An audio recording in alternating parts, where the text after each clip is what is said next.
Hey guys, this episode is brought to you by our number one sponsor of all time so far, Sinusoid. I defy another company to sponsor us till the point where they become the number one sponsor and kick Sinusoid off the number one spot. Good luck. It's not going to happen. It would take you forever. But I challenge you. Because Sinusoid's the best, and you'll never beat them. You know, we should probably talk about what they do. You know what they do that we haven't talked about in a while? They do speaker cables and power cables. They sure do. Those are the ropes that connect your speaker to your amp and your amp to the wall. Yep. Those speaker cables are particularly robust. They are the Sasquatch series from Sinusoid. Oh, man. The Sasquatches super are thick. Ridiculous looking. Like, go look up these cables, these power cables and these speaker cables. The Sasquatch speaker cables look like no speaker cable you've ever seen in your life. If you want to get real satisfaction from your tone, you need that thick Sasquatch cable. Yes, thick cables do bring more satisfaction. And they do those nice looking IECs as well. Power cables for your amps. Delivering that tech flex. Collect the whole set. We all have glass cases in our living rooms where we display our collection of Sinusoid cables. You might as well add a power cable and a speaker cable to the collection. That's right. Sinusoid, they make cables. And smiles. This episode's also brought to you by Solid Gold Effects. Yeah, it sure is. They sent me their 76 fuzz, and I had a real blast off with that thing. It's just a Velcro ripping good time. I've got a demo up of it. Go check it out. I do some extra special, fun, new green screen tricks in there that I'm very proud of. So please watch my video. It means a lot to me. Just watch my video, oh, guys, Ryan needs a friend. Just watch my. Why won't you watch my video? That's what I want to know. But go check out the video. Go check out the pedal. I don't know if it's still running, but they put $25 off of the price of the 76 fuzz the other day when the video launched. So go check out the price. See if you can still get a good deal on it, because it is a great fuzz. It does this like really crazy octave thing on the higher notes that just someone in the YouTube comments said it makes it sound like the guitar's in pain. And I completely agree, like in the best way possible. This episode is also brought to you by Ch3mist Audio, makers of the Condor. I just got this thing in the mail yesterday. I woke up like a kid on Christmas morning today, went into my music room and started messing around with it. And an hour later, I just started messaging Joel Corte of Ch3mist saying all sorts of nice things to him, complimenting him on the pedal because it is pretty dang brilliant. It's a fantastic pedal, and I feel like every time I plug it in, it does something new, and I just can't believe how much ground this one pedal covers. It's billed as an EQ pedal, but I'm going to list off the top of my head things that you can do with it. Yeah, you can EQ shape with it. Okay. You can boost with it. Those two things aren't surprising. Uh-huh. You can turn it into this like oscillating like filter. Okay, so like a phaser? Yeah, you can build like modulations with it. It sounds phasery. It can sound kind of like vibrato-ish. It can sound like a harmonic trim. You can make it flat out like tremolo out of it. You can make a tremolo that... I think you mean tremolo. You can make a tremola that only modulates the low frequencies up and down, or the mid frequencies up and down, or the high frequencies, or you can modulate any combinations of those frequencies. You can plug in an expression pedal and turn it into a custom wah, like where you control the frequency range and the various sounds that a wah would make. What else can you do? It's a drive pedal. It's got a drive section. It sounds fantastic. There's so much this pedal can do. I'm still just like scratching the surface of it. I'm just really blown away by this thing.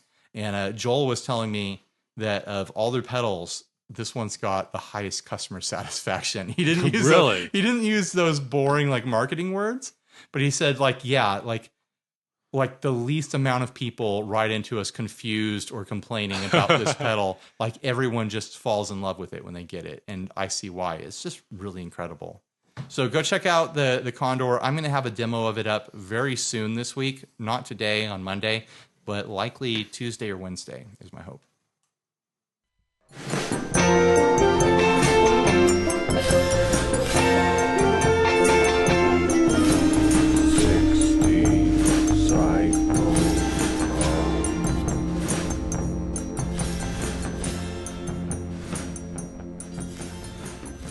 Hey, this is Ryan. I'm Coe. And I'm Steve, and you're listening to 60 Cycle Hum, the guitar buying, selling, trading, modding, fixing, breaking, reviewing, playing podcast. Good job, Steve. You did it this week. Sorry, I missed that cue. We have special ghost. I've said that before. Special ghost Coe Schneider with us. Ooh. He's our one of our co-hosts tonight. I'm the coastest with the mostest. Have you ever made that joke that you're a co-host? Yep. Okay. Well, and I don't feel special anymore. We've had you on the show a bunch of times. Have you ever really felt special in your life? Besides when your wife decided to marry you. Me? That was a very special moment. I guess I felt special then. Yeah, I felt special. Did you feel more special that night? Steve, you know what? I feel special all the time. You're saying that I don't feel special, but I'm just going to say I always feel special. Right. I feel way more special than everyone else. That's right. Even more special than you, the listener. Now everyone hates me. Now. So what's new, Steve? I got that Matthews Ch3mist. Yeah. A while ago. I got to mess around with that for a while. That was a lot of fun. I actually so it's a How do you like it? It's octave tremolo chorus in one. Sounds fun. And I actually found that I used the tremolo the most out of those three effects. The first time I took You it mean out. the tremolo? Yes, the tremolo. The tremola. Tremolo. Yes, I used that one the most. It's really cool. You can set so a lot of the Matthews pedals do this, or at least his modulations do this, and like his reverbs, where there are two rows, each of knobs. Each row controls parameters for a different effect. And you can switch between the two rows. So on the Ch3mist and also on the Chemist, basically you can confusing. assign. So the Ch3mist was like a special edition that Yeah. had tremolo instead of phaser. The Chemist has phaser. But you can you can assign like the top row to be octave and the bottom row to be chorus or whatever, right?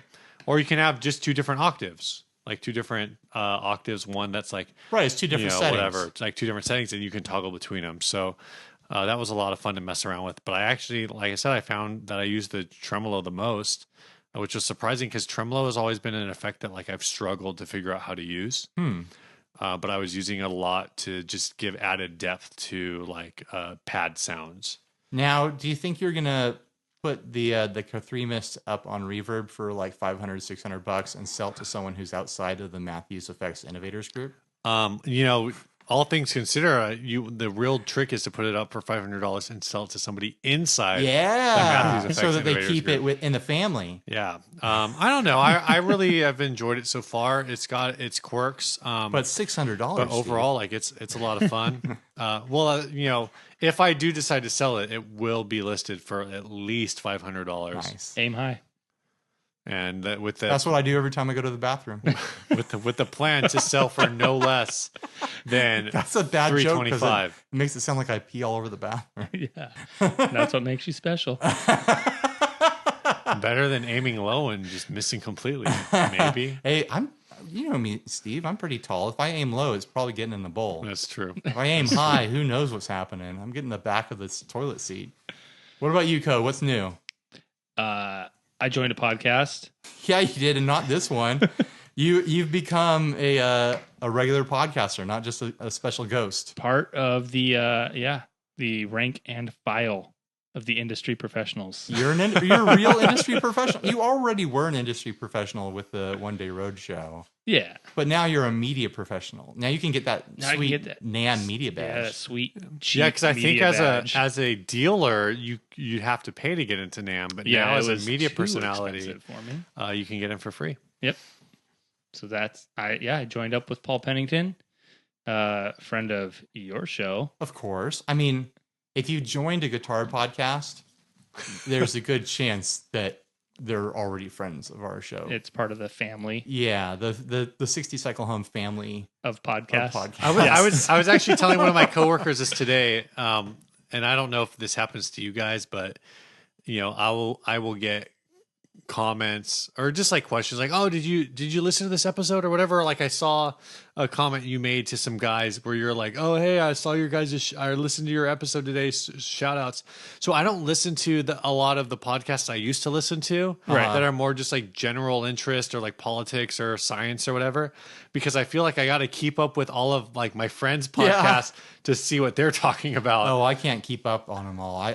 Honestly, I listened to Flippin' Flippers today just so I could have some sort of mental awareness and talk to you about it. Yeah. You guys know started what going Flippin' into Flippers is, but it's like I'm so behind on everyone's shows. Like, I don't even listen to our show except for when I'm editing it, and I'm running it at 2 times speed when I do that. But it's like I'm editing so much video these days. It's like if I'm listening to a podcast episode, it takes me all day because I'm just pausing it on and off.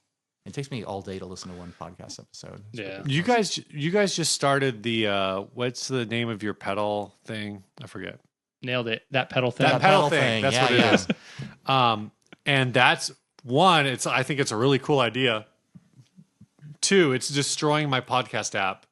Oh yeah, because like all of a sudden I'm like, wait, how is it in the course of like 3 weeks I've received like 12 episodes of the Flippin' Flippers? Oh man, yeah, you guys are goosing your numbers with that. Good idea. Good job. Hey, that's what we do ad week for. So how are you liking being a podcast host? How many episodes deep are you so far? I am 14 in as a host. You're legit, dude. Yeah. That's what, like 4 months? Yes, pretty much since NAMM. Yeah. Yeah. I do very little of the actual behind the scenes work. Me too. Regular Steve over here. I press record. I don't even do that. I do some light editing and then send the track to Paul, and he takes care of it. Nice. Yeah. I need to get that in my life. Get someone else to do all this stuff. Yeah, hire out Paul. I know. I thought you just had a template and you just apply template and then upload. Not since we started screwing around with new microphones. Oh, well. Oh, by the way, I'm running a new microphone on my voice, thanks to the Inner Circle for funding that. They buy us stuff with their money that they give us to us. So you have a very fancy mic over there. Yeah, good old SM57. Had Steve on the 57 last week, and I was like, you know what? That sounds so much smoother and nicer than my 58. I want a 57 for me. I have a feeling it's really just your voice. Yeah, my voice sucks. I don't think this is going to be any better than last week. We got Coe on the 58, so if he sounds awful, we'll know it's the mic's fault. Because normally Coe has a velvety smooth. It is true. Just beautiful man voice. It's incredible. You have any one-day shows coming up? I do. I have a one-day show in Tracy, California, coming up on May 18th. Where is Tracy, California? It's kind of outskirts of Bay Area. It's in the. Oh, wow. It's like the armpit of California. Is literally. it the armpit? Yeah. If Bakersfield is the crotch, then Tracy is the armpit. That's fair, I guess. Calling it on the outskirts of the Bay is kind of like an insult to the Bay. I don't understand the physiology of our state. No. Bakersfield is the crotch and Tracy but is... Modesto is the butthole. Modesto is like 40 miles from Tracy. I cannot envision the anatomy of our state. Like things, where's the head? Where's the feet? Our state is a contortionist. Oh my gosh, it's all twisted around. It's ridiculous. It's San like some sort of like multi-genitalia worm. San Diego is the feet. San Diego's the feet? Yes, because we keep California moving. What? I don't know. Is that an actual slogan? No, but it should be. It sounds like a slogan for a car dealership. Mossy Nissan. We keep California moving. Yeah. Yeah, Tracy. I've been to Tracy, and that's all I got to say about Tracy. Yeah, well, I've been through Tracy, I should say. Nobody actually goes there except you, apparently. No sexist jokes, guys. Steve just said he's been through Tracy, and it's not appropriate to make a sexist Tracy joke. could be a dude's name. That's true. I have an Uncle Tracy. Do you really? Yep. I have an aunt. They should get together. No, there you go. That's not true. My aunt's married. Keep your uncle away from my aunt. My uncle's married right now, too. Oh, man. We got to keep our aunts and uncles away from each other. What if they were double widows? Come on, guys. There you go. Don't be weird. Like I know someone where the husband and wife have the same name but different spellings. I can't remember. I've had a customer that It might that be was like the Joe. case. Oh, actually, I knew. Like Joe and then Joanne or something like that. I knew a pair of Aarons. Aaron. Yeah. Yep. And because of that, the female of the Aarons, did not change her name when they got married because it was already confusing enough. Did they have the same spelling? No, like last name. One was double A Ron and the other one was ERIN. But yeah, when people would call the house, they'd ask for Aaron last name, and so that was Gotcha. like the only way they could differentiate. Yeah. I feel like here's what I would have done in that situation. As the man who's keeping the last name the way God intended, I would change my first name and have the wife change the last name, like force her to change. What the would you last name. change? You would change your first name to Lauren. I would allow my wife to pick my new first name since I'm giving her my last name. Okay. Okay. Do you think that's a fair exchange? Maybe that's the new way we should do things. Like you both get the same last name, but the spouse who's losing their previous last name gets to pick a new first name for the other spouse. I just solved this societal issue, guys. I feel like Done. that's not a solution. It is a solution. That's gonna work until like your wife decides your name should be Batman. Hey, I'll take it. What do you think, Steve? What do you think Melissa Boy would have dandy. named you? I You think she would have picked a new name for you, or I have you no think she would keep idea. Steve? And the spouse could always just choose to be like, I'm going to let you keep your name because I'm gracious, and you'll be like, well, you're taking the last name because I'm not. Let's move on to regular content. Hey, aren't any No, of you hold guys- on. Let's back up. Aren't any of you guys going to ask me what's new? No, because we need to actually talk about one day. Okay. Besides, it's in Tracy. What's your date? May 18th. May 18th. It's the opening day of the Resonating Bodies. Isn't the 18th a Friday? Yes. Yeah. A So little you're going to different. be there only on the Friday? So I will be there on Friday for the one-day event, which is the opening night of the Resonating Bodies guitar exhibit at the art. Which you hooked up with Center. that through Jonathan Fellows, right? Yeah, he's the curator of that. Okay. Wow. And Jonathan Fellows, listener of the show, so shout out to Fellows Guitars. Nice. And then the next day, so Saturday the 19th, there's going to be a little shindig at the Fellows headquarters where he just built Okay, his cool. new shop for So building this is guitars. actually a 2-day roadshow. Yep, it's a 2-day deal. And, It's a 2-day, 1-day. It's a double We day. got a 2-day, 1-day. It's a double day. And then the word on the street is that you're taking It's a one day. You're taking the turd jerks with you. Yep. The turd jerks are going. The turd jerkers, huh? The turd jerkers. That sounds really awful. And Hey, I've got a toddler. I get it. The chlorine- Sometimes you got to get down there and pull a turd out. I was gonna try and make another joke. Kids there, don't but I have don't the think I best. can. Kids don't have the best dietary habits. Like sometimes things go awry. You know. Gotta work that out. Yeah. You gotta do bicycle legs. Sometimes you're Yeah, like, you do have to do bicycle legs. sometimes you're like, kid, eat this mac and cheese, and your kid's like, but Dad, I only want to eat fruits and vegetables. But Father, I love broccoli. Yeah, and So yeah, Brian and Kyle. Is it both Brian and Kyle Yep. from the Tone Jerks? they're Very gonna cool. be there, and Clifton Worley is flying out. for What? it. Yeah, What? he's like, hey, I'm gonna fly out. The whirly bird himself. Yeah, That's gonna be awesome. That's gonna crazy. Whirl on out here to California for a weekend. I'm jealous that I'm not going. I never get to go anywhere. Oh yeah, you'll totally be super Don't say it, sad 'cause, about yeah, not being I can't. there. I I'm can't sure. go there because reasons. Okay, Can't go. that's fine. Co, I didn't invite you anyway. Co, I can't go. Steve, you wanna go? But I'm sad I'm not going. Oh, I have kids. Me too. That's not an excuse. Steve, I need to teach you the ways of being a bad father. I do that plenty Monday through Friday. Softball Monday. Drinky Steve Tuesday. Try to redeem myself Wednesday. Drinky Thursday. Podcast Friday. All right, let's get into an ad. Do it. Yeah. Do it. We do ads first, right? We do an ad first. This first ad was sent by Cameron Barami. It's a doozy. Here we go. Looking for it. You're there, Co. You found it. Found it. It just says guitar carving and refinishing. I'm putting this out there to see if anyone's interested. That's all it says. Yep. It's a Facebook Marketplace ad where someone posted a whole bunch of pictures of their previous work, the previous refinishing and modding they've done to all kinds of guitars.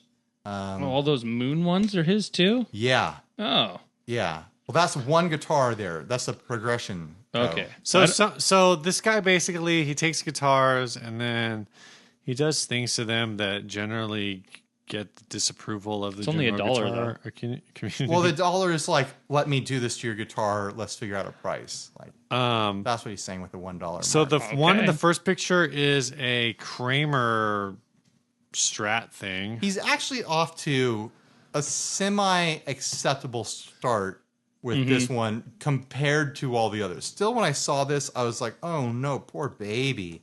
Not that like a Kramer like just Strat needs to be preserved forever, but this one actually looks kind of fun to me. I really like the body. The body's kind of got this. Do you like the before body or the after body? I like the after body. Okay, you like the It's after kind of body. got this like In the middle picture, I It's like kind of it. got like a bit bass 6 thing going on. Yeah. Yeah, I like Or- I like the middle like color wise, but Like I a don't think, Mandocaster I don't think the almost. final is bad. Yeah, well, let's explain what we're looking at here. If you're Sure. not seeing the pictures in the episode description, you can see them there.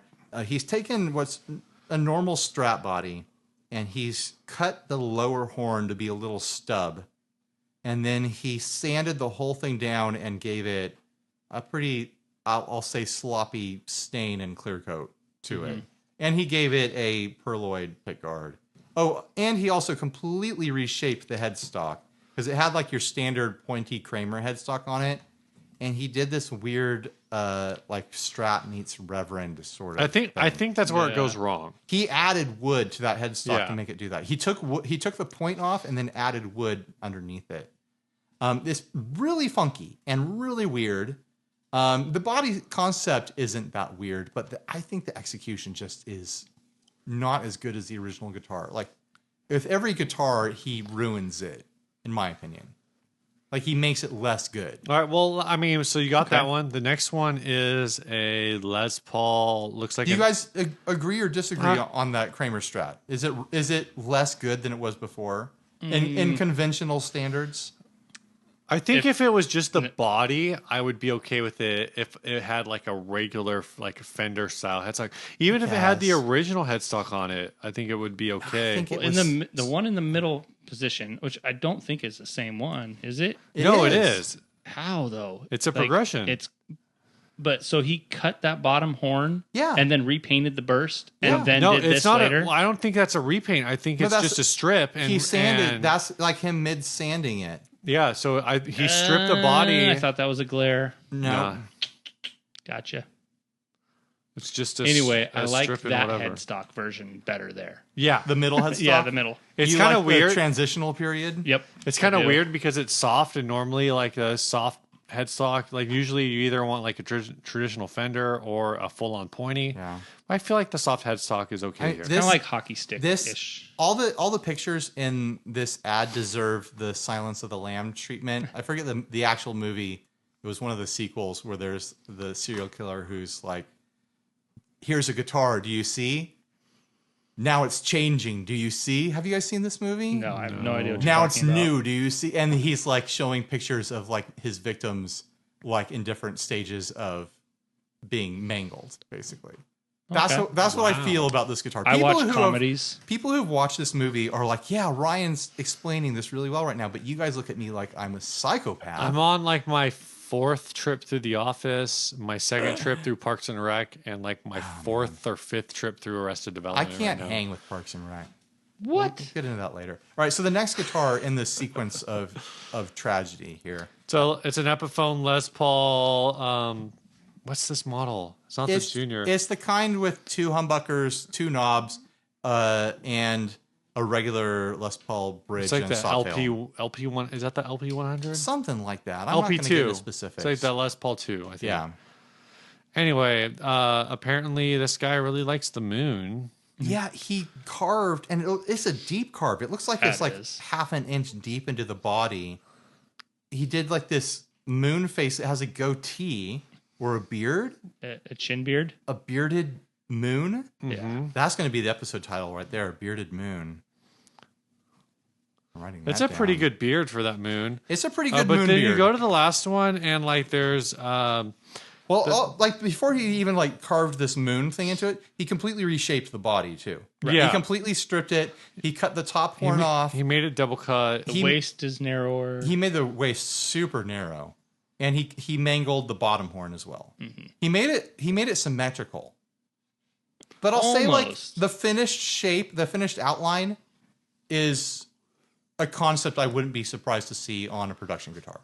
Okay. It's got kind of like a hippie, like Grateful Dead sort of thing going on. Yeah. Right. So then the finished is he doesn't show the finished project. No, he does. No, he doesn't because there's no Well, neck or pickups or hardware on it. Sure. But the guitar he's painted black. The cutaway that he's made has like flames going up underneath the bridge hardware because the moon and flames go together. So that's the thing that really Always. makes the least sense to me is okay, it's the moon, but the moon is spitting fire. We got a hot moon here, guys. Hot moon. Hot moon. hot moon. Yeah, the bearded moon is spitting fire and it's like this really terrible glitter job. And I know bad glitter when I see it because I've done enough of it myself. Oh my gosh. And then there's other moons further up on the body. Lesser moons. Yeah, lesser moons. I don't understand the concept at all. I hope someone likes this guitar and loves it. All right, the last one is It's another Epiphone. Epiphone Dot, Dot probably. Studio. So this is the studio model. A really nice It's color only too. got, A nice cream color. Yeah. Yeah, it's only got one pickup in it because the other one's already been taken out. And he strips it and re-stains it. This actually reminds me of was it somebody in the guitar mod contest sure. sent us something like this that they did from a kit. Yeah, but that was a Right. kit. Like this isn't an expensive guitar Sure. starting out. But I just hate this finish on it. Like I think that if he had stained it like this splotchy, lazy looking sort of stain where obviously he doesn't know really how to stain wood. I think if he Right. left it raw and kind of matte finish so it could get some wear on it, Mm-hmm. I would have been more for it. But he puts this dark gloss on it Yeah. and it just looks like it was dipped in crude oil. Yes. So do you think But not in a good way. Like if you imagined dipping a guitar in crude oil and having it coming out looking cool, then that's not the image. Like you need to Right. go look at the picture. here's a question I have. Uh-huh. So in the ad, of course, it says $1. Yeah. How much do you think you would expect somebody who wants to like break even would be asking for these guitars You mean for the seller as a seller? The Like, guy doing the service. right. to break even on his time too? Sure. Yeah, say time's the hard Oh, part. 'cause gosh. everybody Like values say their you are time say you are a actual Let's assume he paid $200 each for these guitars. which is probably accurate.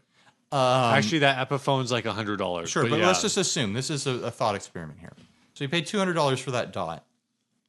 For his time, I bet he spent a lot more time than someone who knows how to refinish guitars would spend stripping it. yeah. Mm-hmm.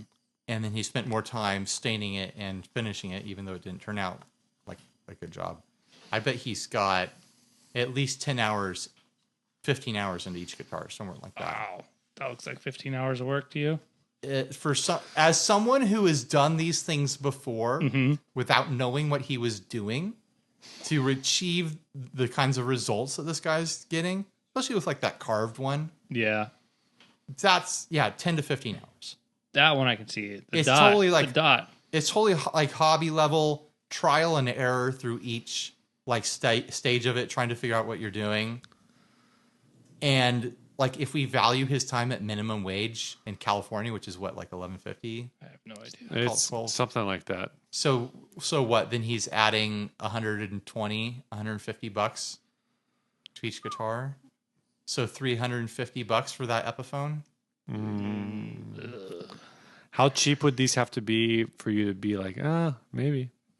It would be a pound. $50. It would be a pound puppy situation. Like those guitars are rescues for sure. Like Well, if I saw this dot in this finished condition, it would have to be $50 for me to buy it and be like, yeah, I could do something with that I like more. yeah, I mean, I could see myself picking that up. I would pick that up for $50 and do my paint pen thing on it. I know you guys sound positive towards it. That Kramer is done, in my opinion. I don't have any interest in it. I don't like the final product. Yeah, I would totally pay $100 for the Kramer in its pristine condition. I think that's a cool guitar. And that Epiphone, I would not take that. The Moon? The Moon, I would not take it. No, yeah, I'm not into If he was handing it to me, I'd be like, nah. just like nah, bro. Nah, dog. Nah, thank you. Yeah, you find someone else find anyone who wants it.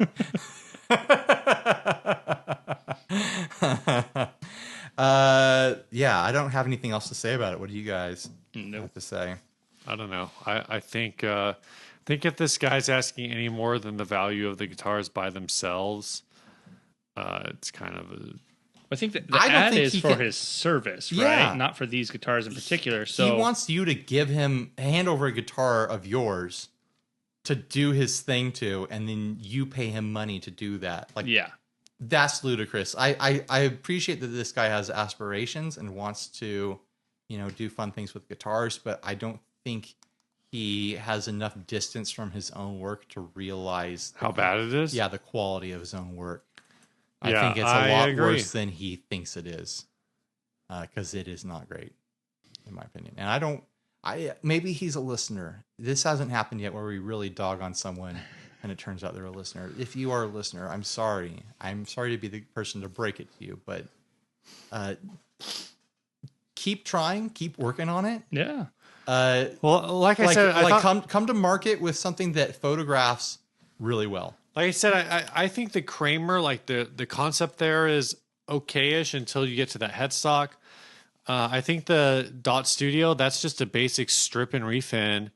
Yeah. It just, it just needs work. The Dot is salvageable. The whole like, so you could give it a nice sand, and a refinisher could spray it.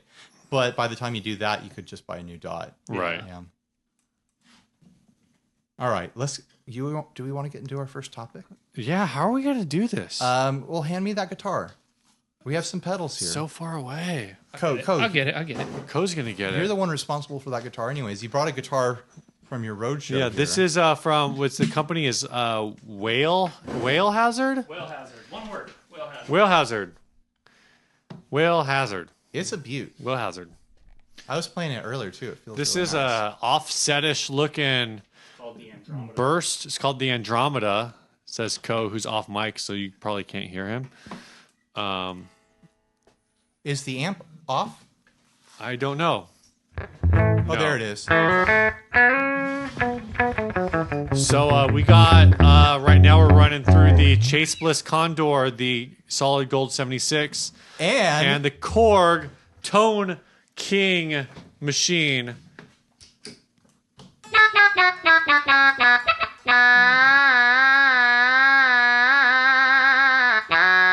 Miku. Who sent that to us? David Yossi? David Yossi. We've got a fourth host in the room. We've got Miku with us.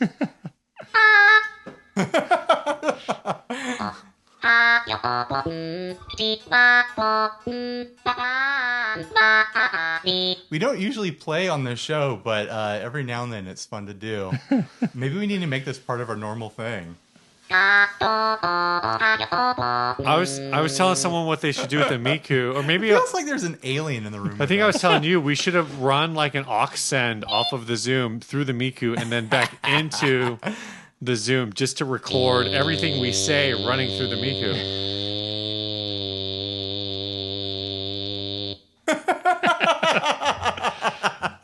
I know we're good 3 years behind the curve on covering the Miku, but I'm happy she's here with us now. Yeah. Every other podcast and pedal show on the internet has already gone down this road. I'm going to go out on a limb and say this is the one guitar item that I've found where it's okay to refer to the said object as her. Oh, absolutely. This is definitely a she object. Yeah, definitely.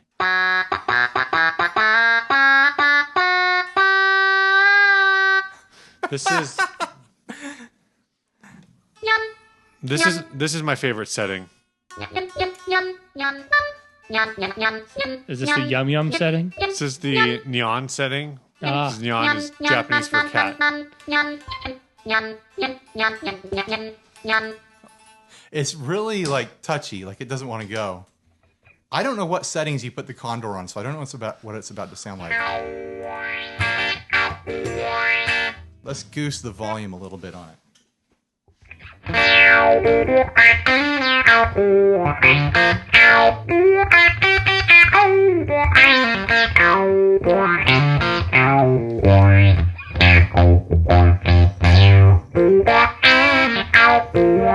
Such a funky pedal.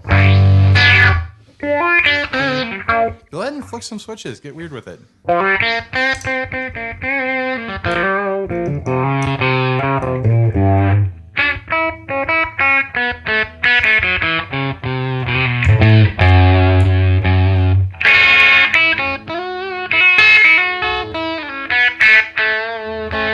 Rack the frequency knob back and forth.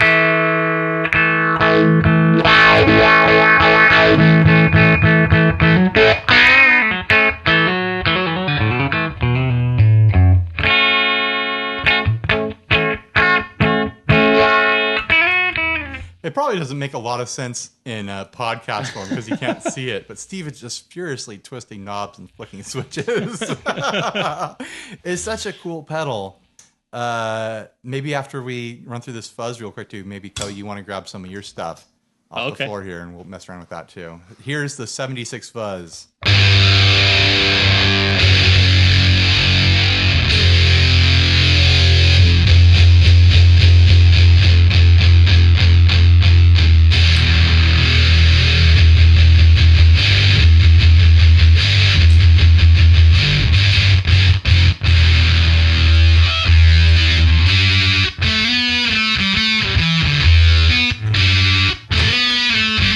Turn the Miku on.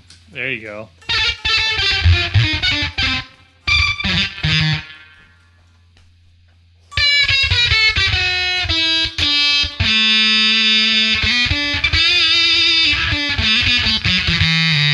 That one's on a short leash.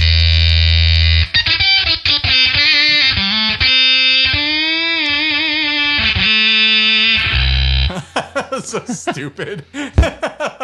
Steve is unplugging stuff now and plugging in this really cute little board that Coe brought with him. We just lost our headphone feed. Didn't need that anyway. Yeah, we don't need that. There we go. There it is. So this thing's super cool. This is the Mattoverse octave step, the Evil Tone Pi, and the Maris Mercury 7. So are these all companies that you're working with right now, or the Maris is yours, right? The Maris is just, I put it on there because I thought you would have fun with it with the Octastep. So let's spend about like 5 minutes with this and then move on to the next Sure. one. So basically, we'll do the Evil Tone first because it's pretty straightforward. Pi style, Big Muff style fuzz. Mm-hmm.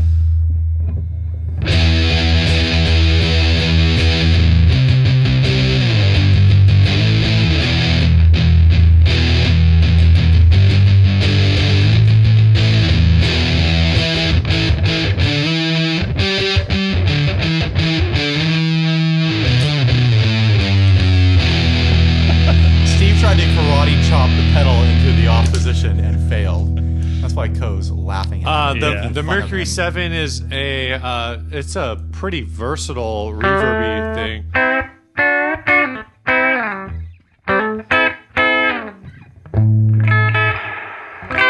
There it is.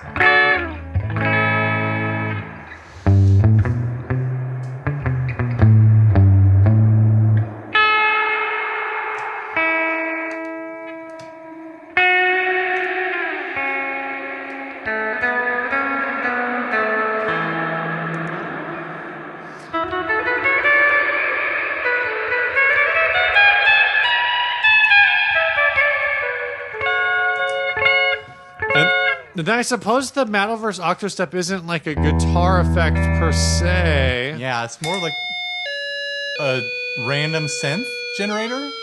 Yeah, sure. It's a noisemaker. Well, I mean, it's not random. So it's an 8-step synthesizer, basically. Yeah. So you can set like the frequency for each one of the steps, Oh, I see. and it's just gonna cycle through. But if you hit the switch you tried to hit initially, oh, sorry, that's the shape. This thing has about a dozen knobs and switches and lights on it. Yeah, the knob to dollar ratio on Oh, this this pedal is amazing. This is the one I'm looking for. Oh, there we go. So if you turn the rate all the way up, it just basically engages all 8 steps at once. It sounds like something from Star Trek.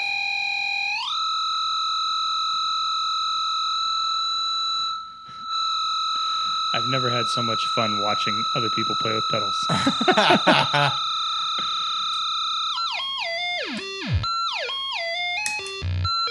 Well, it sounds great. Well, and you can play along with it too. Is it running into the fuzz? Yeah, Yeah. it's running straight through.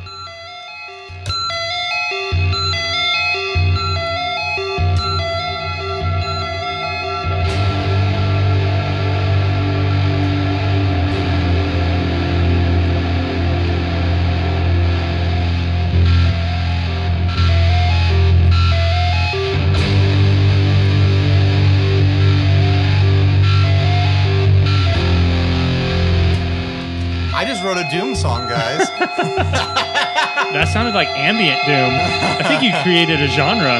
Whoa, that sounds cool.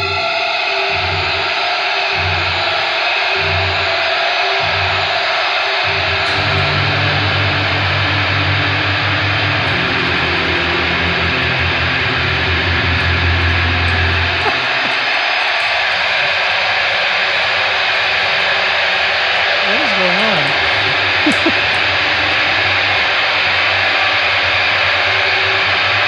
Well, that's interesting. Some sort of portal is opened up in the room, and there's a demon on the other side, and he's waving at me like trying to beckon me to come through, and he's gone.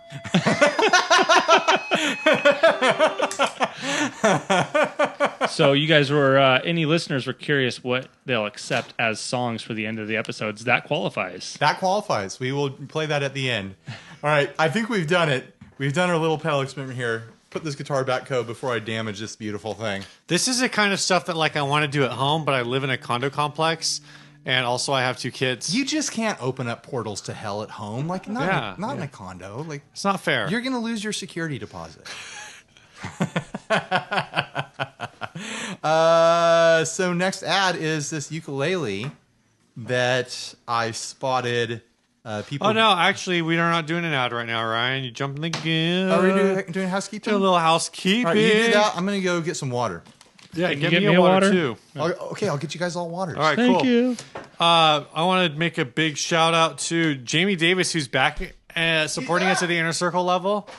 No, he stopped for a while because his wife had a kid, and he decided that it would be more fiscally responsible to put $10 a month towards his child than to put it towards the show. Lame.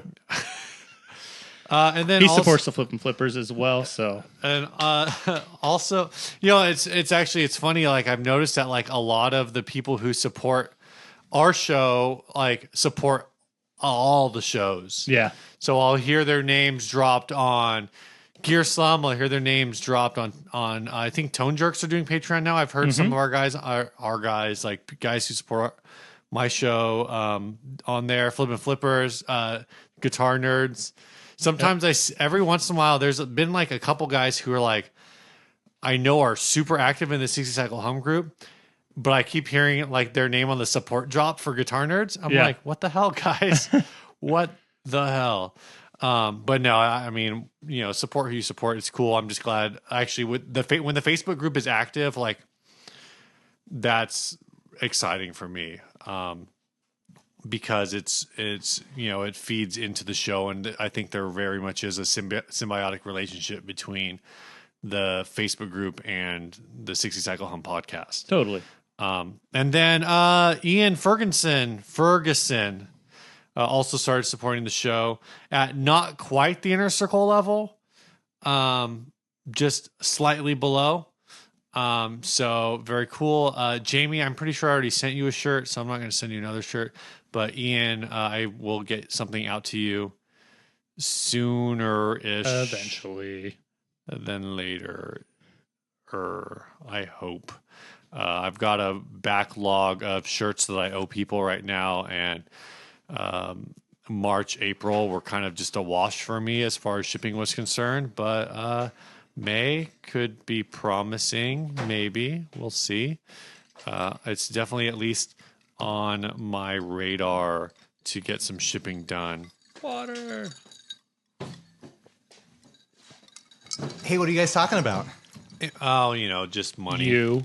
Ah, what are you saying about Money. You got some water. It's a gas. Are you done doing the housekeeping? Yeah, let's talk about this foldable ukulele. It came from the Guitar Nerds group. We are now stealing ads from other Facebook groups. Hey, we never steal. It's not stealing. It's liberating. We are liberating content from other groups. We've been taking stuff from like Ugly Guitars and Awesome Cheap Guitars. Yeah, and but stuff they like don't that. have podcasts. Well, maybe they need to get on it. It's not my fault. Oh, yeah, that's true. All right. This says, hello to everyone. My name is Leonardo. Me and two friends of mine have launched a new beautiful foldable ukulele on Kickstarter. And we would like to share our project with you to get some opinions and comments. As a guitarist, would you like to have a little string instrument always ready in your pocket to start playing every time you feel the rising passion for music? Thanks. Here's a link to our campaign. I'm going to go out on a limb and say I think this might be a lot cooler than it sounded when you pitched it to me. Well, I watched the video for it. You haven't seen the video, That's have you? true. Coe, did you look at the video on this? I did not know there was a video for this. Okay. I'm the only one who's done any research because you guys didn't find out about it until I suggested it in the pre-app here. But anyways, it's you've seen like foldable guitar concepts before, right? Yeah. Where the neck folds. for Yeah, I'm travel. sure this was just posted in Guitar Nerds because Joe Branton loves He loves travel stuff. Yeah. So I think it looks pretty cool. I like the look of it. I like the outer spacey kind of sci-fi Definitely. like wings to it. Look at the pictures in the episode description, guys. I don't mind the concept of a folding ukulele, I guess. But then my initial thought on it, and you guys can argue with me on this point if you want, or you can agree with me. Ukuleles are already small. They are. Sure. Like, why do you need to make them any smaller? Like, even if you make a ukulele half as small, it's not that big of a size difference. Chihuahuas are small, right? Do you want a dog that's half the size of a Chihuahua? They're already small. Why did my great grandpa breed the runts to try and breed the smallest Chihuahua he could? No. Why not? Does he sell them? He sells. No, he didn't. It was just a hobby. Did any of them survive? Can a dog that small survive? Coe is making head gestures indicating the answer to my question, and I'm not going to reveal the answer. Use your imagination to figure out if a dog smaller than a Chihuahua could survive outside the womb. The puppies could fit inside a matchbox. What? Those aren't puppies. Those are... This is getting real dark real quick. All right. Foldable ukuleles. Foldable ukuleles. Let's not talk about dead puppies anymore. I think Man, that portal you opened is... I'm getting sucked into it. I think the thing that makes this work more than that just devil like guy saying, looks kind of nice. more than just saying like, oh, guitars are or ukuleles are already small, is that like the wings per se of it Sure, the body's collapse. smaller, so it shrinks in multiple directions. Yeah. Hey, you told me it couldn't fit in your pocket, but he says right there in your pocket. It's not going to fit in. You're wearing jeans, Coe? Yes. I don't know. He's Yeah, got how hard is it for you to get your keys out of your pocket when you're sitting down? Not easy. Yeah, you think you're going to get a ukulele in and out of your pocket in your jeans Maybe. pocket? He's talking about like a pocket on like a summer dress, like a big, expansive, like fabric-y I don't know, man. I kind of Okay. want this only so off chance somebody will say to me, "Hey, man, is that a ukulele in your pocket?" Even those little dumb drumstick things don't fit in your pocket. Like my phone barely fits in my pocket. Yeah, you got a mighty large Yeah, phone here. I got the big one. Make fun of me later. Not going to make fun of you for having the big one. Okay, that's right. So the way that this folds, because I sat there watching the video for a long time, like trying to figure out how it works. Because he just like grabs the body and snaps the neck back, and the neck folds behind the body. The bridge of the ukulele slides forward on like these rails. Oh, okay. Oh, I that's see how that. it works. Yeah. So Cool. In the video example, like he folds it and then snaps it back into position and it's ready to go again. It's ready to play. Do you think that the tuners and the strings are stable enough to It's a ukulele. just snap back into tune? Like, I don't see I'd be really curious to try one to see how I mean, so here's reliable the it is in that respect. thing, is on the I'm looking at the Kickstarter and they claim that this is 30 or 22 centimeters shorter than the a standard soprano ukulele. 22 centimeters, Ryan. When it's folded? Yeah, 22 centimeters Sure. when it's folded. I want to make a Cold Duke joke here, but I guess I'm not going to be prompted for it. But 22 centimeters is roughly like 9 inches. So, I mean, I think that's pretty significant. Oh, so it's not that big. That's about a third reduction in length. So it's like 30. Basically, it becomes 28. It's a 23 centimeter reduction, whatever. If we're saying that it is folding basically in half, and you're counting the bit of headstock that goes over the edge there, so this is like a 10-inch object when it's folded, right? A little more, like maybe 13-inch You think object you can when fit it? folded. Coe, don't snicker when I ask this. Do you think you can fit a 10-inch object in your pocket?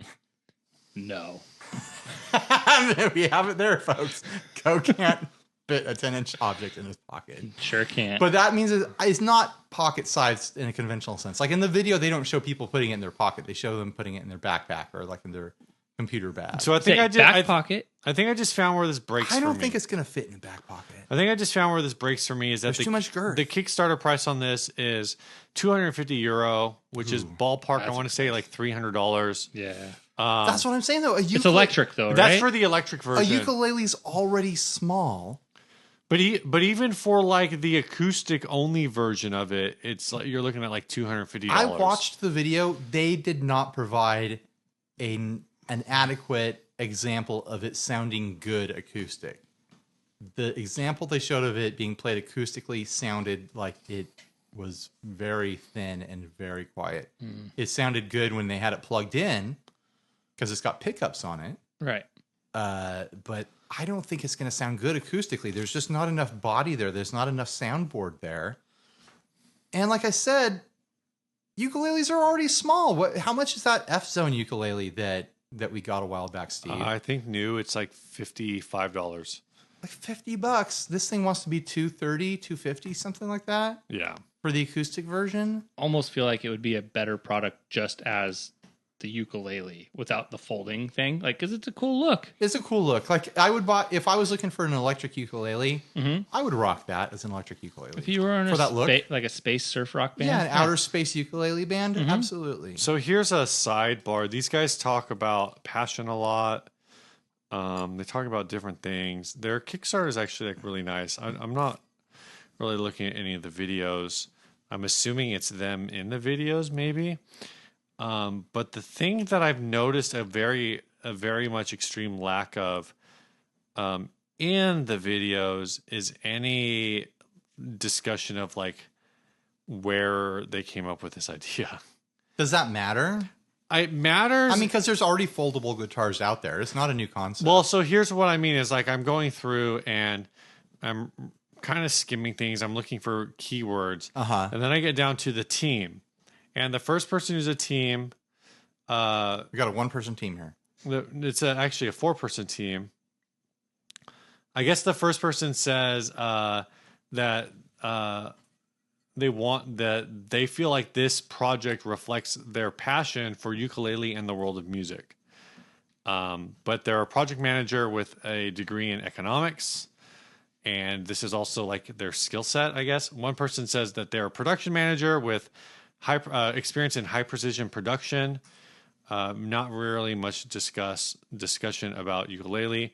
One person says they're an architecture student with a passion for graphics and communication. And the last person says that they're also an architecture student with capabilities and passion for design and digital graphics. So it sounds like there's like it's a college project. Yeah, it sounds like it's one person who's like interested in ukulele and the world of music, and 3 guys who are like, oh yeah, like we could build something fun because we build things, but doesn't it actually sound like even the ukulele guy, like the fact that the first thing he says is like, oh yeah, like I have a degree in economics and I want to invest my skill in a project, like that kind of, I don't know, like something about this. I don't think this is necessarily bad. I'm not saying that this means that these instruments are bad. In fact, the fact that they have a team of 3 designers building what is effectively a very simple instrument means it could be very good. Sure. But it's just, to me, it's interesting to see something where it almost looks like somebody like, what is passion for ukulele? Like, I guess like I don't. It means the same thing when, if we were to say we have passion for guitars. It's like that explains why we are constantly buying all this new crap that we don't need. Like, I guess if we were just kind of like about guitars, we might have 1 or 2 guitars and like a simple amp. But I guess it's it's a thing where like I look through. But instead, we have a passion and we're drowning under. I look through the pictures and I look through different things and I think to myself, you know who might have a passion for ukulele is like Jason Mraz might have a passion for ukulele. Like he recorded one of the biggest hit songs of all time on ukulele. Or, you know, that Israel whatever dude did Somewhere Over the Rainbow. That guy's probably got a passion for ukulele. What is your point? These guys just kind of seem like, oh yeah, like I picked up ukulele in college to like pick up chicks, like to all you got to do to score one with the ladies. All you got to do to pick up chicks is lift with your knees. Everyone, that's Ryan's romance advice minute. Nice for this episode. Lift with your knees. I'm done talking about this thing. How about you guys? I'm done. Here's my final thoughts. A foldable ukulele is just as necessary as a foldable harmonica. It's already small, guys. Coe's like deep in thought, contemplating. Remember that last bad idea that you had that I took? Kickstarting a foldable harmonica company. Yeah, I feel like I feel like I could like pull off a fold. No, that'd be too thick. Yeah, there's no reason to fold it. It's already small, and folding it is just going to make it bigger in a different direction. You know, maybe that's it's the same thing with you this. need it to be bigger in. I don't know. All right. This topic was asked on our call out for topics. Is Jeff Hunick? He says, "Is there really an amp that isn't a good pedal platform? Wouldn't that just be a bad amp in general?" Actually, I guess Jason Fuzzmonger already answered it the way that I'm going to answer it. But I think this is an interesting topic and something we can talk about is basically Jason says what I would say, which is there's plenty of amps that aren't good pedal platforms, but that doesn't make them bad amps. It just means they're very specifically tuned amps. Well, what do we mean when we say pedal platform? Are we saying an amp that takes certain pedals well, or that shines better with pedals, or are we talking about an amp that just is a loud box that's clean and takes all pedals? Or all of the above? Yes. Yes. I think generally, I think, you know, there are amps that are bad with certain pedals. Notoriously, I think the biggest one off the bat is I always hear that Vox amps are really bad with tube screamers because Vox amps tend to already be very like mid-focused to begin with, so they just don't do well with tube screamer mid-humped effects. Right. That being said, you know, they play decently well with other kinds of effects. It really depends on what you want to do, doesn't it? Yeah. Yeah, because even like, you know, the genty guys and the metal guys, they are using an amp that it usually is already pushed. Right. And, you know, into tube distortion, amp distortion, and they'll still use like a tube screamer to cut through. Cut through that muddy mix. And even with that, like, it all depends what your center is. You know, if you're getting too much Centaur? Centaur? I'm gonna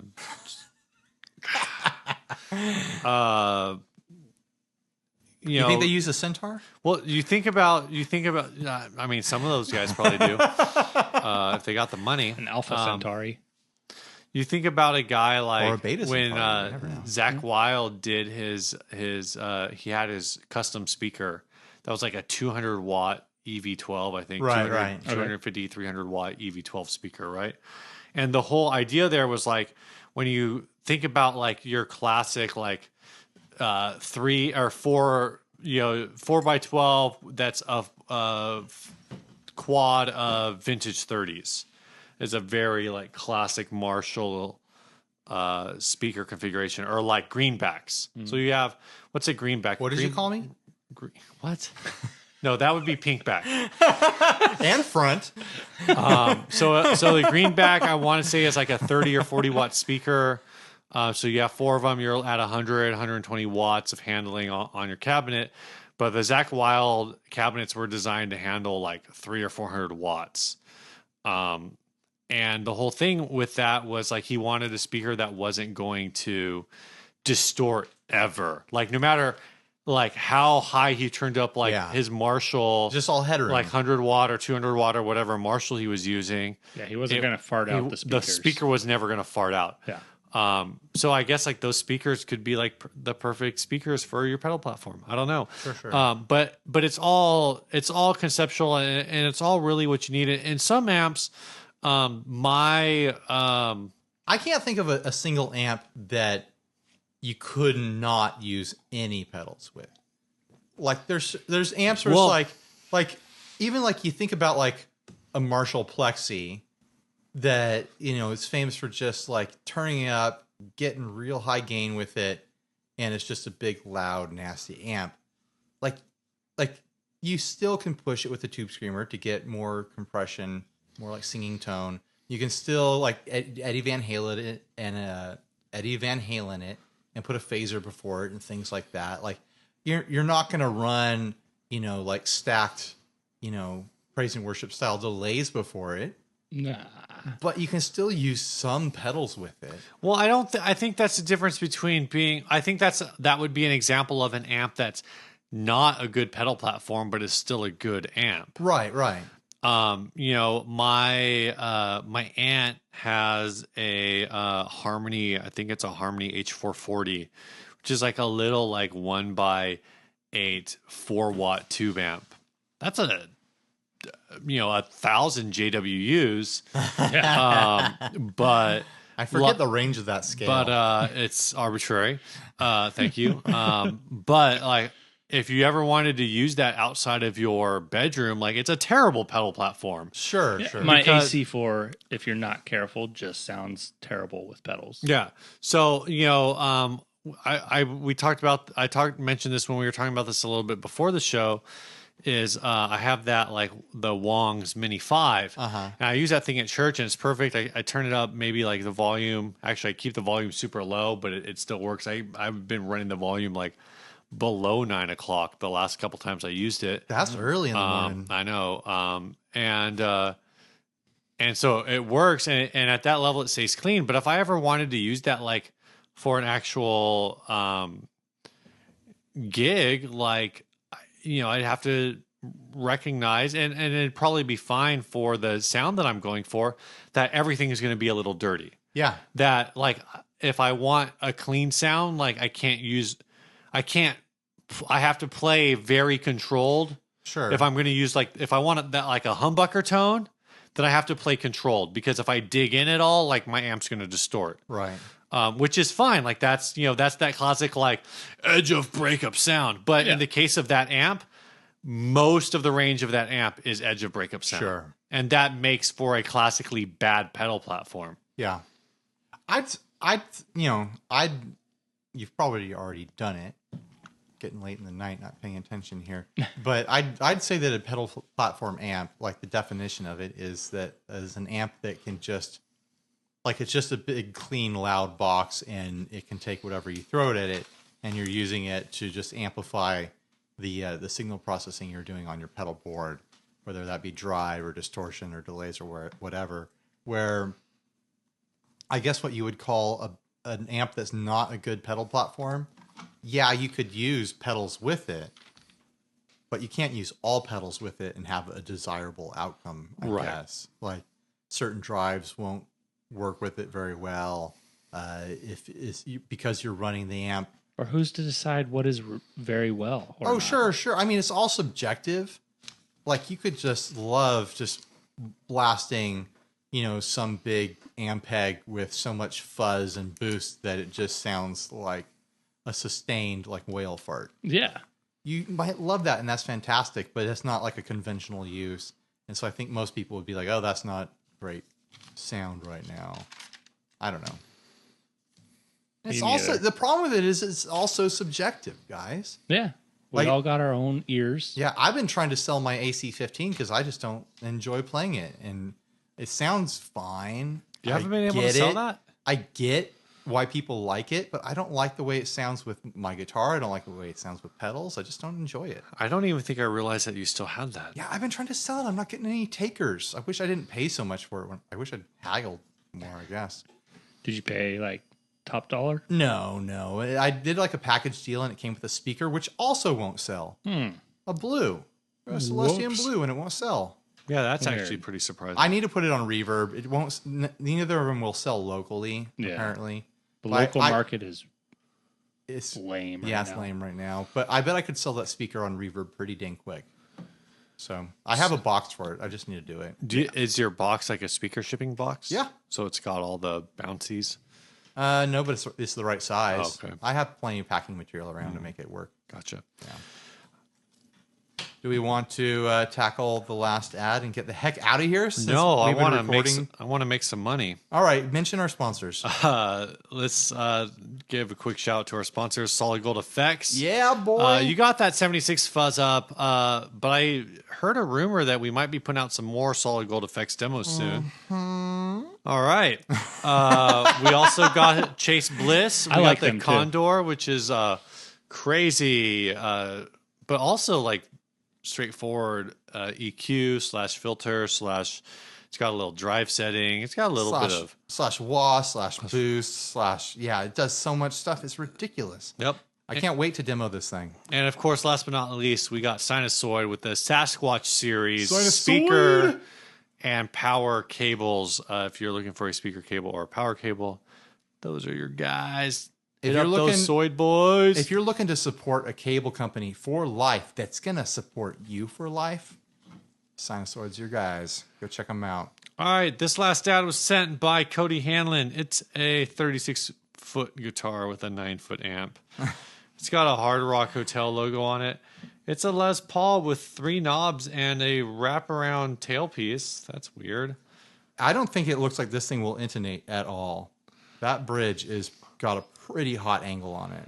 I don't really understand the 9-foot amp because it looks like it's got room for people to stand on it. The amp looks like some sort of merch or like lemonade stand. Oh, that's what it is. Yeah. That's where they're selling those adult beverages. Also, this guitar breaks my my art rules for guitars.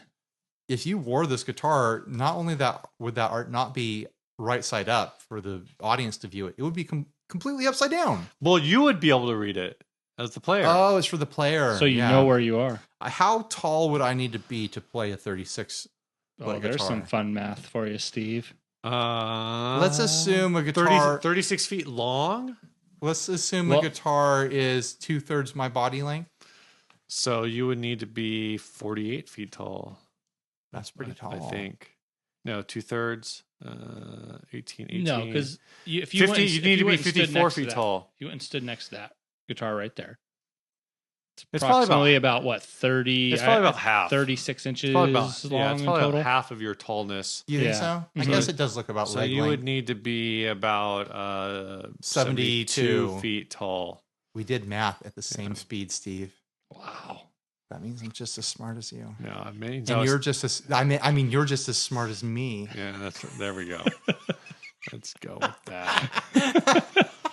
I think I've been drinking a lot more than you too. So I'm completely drunk. That was me doing math completely drunk. All right, Steve. all right. I did it very fast, drunk. How much would you pay for this? That's a good question. There's no price listed here in the screen grab that we have. I can't imagine a home use for this rig. This is definitely like someone who puts on events would buy this, or I put on events. You want this? No. Okay. Oh, you know what? You know what would be great if you had a guitar shop and you put this on your roof There you go. until it rots away from exposure. Or You know, whatever. you know what would be great? You'd have to repaint it. You wouldn't want it to say hard rock, and you'd want the art to be right side up. There we go. I don't think it's loud enough.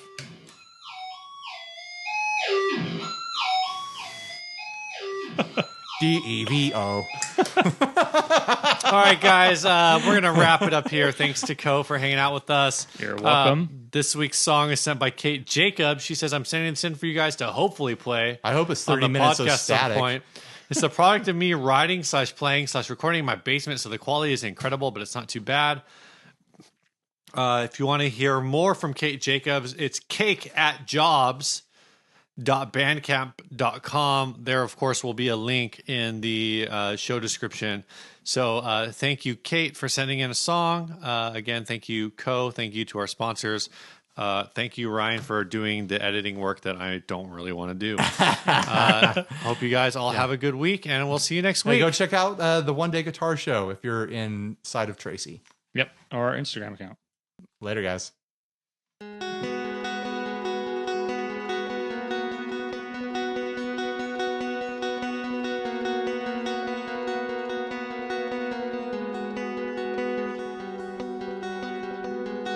Everything I know is changing. The world is never standing still. The constant cosmic rearranging. How insignificant it makes you feel. If this is growing up, I think I've had enough. Days repeat, leave memories of years I won't get back. Lately, ones I wish that I could move. If it were up to me, well, life would keep time frozen. But I don't get to choose.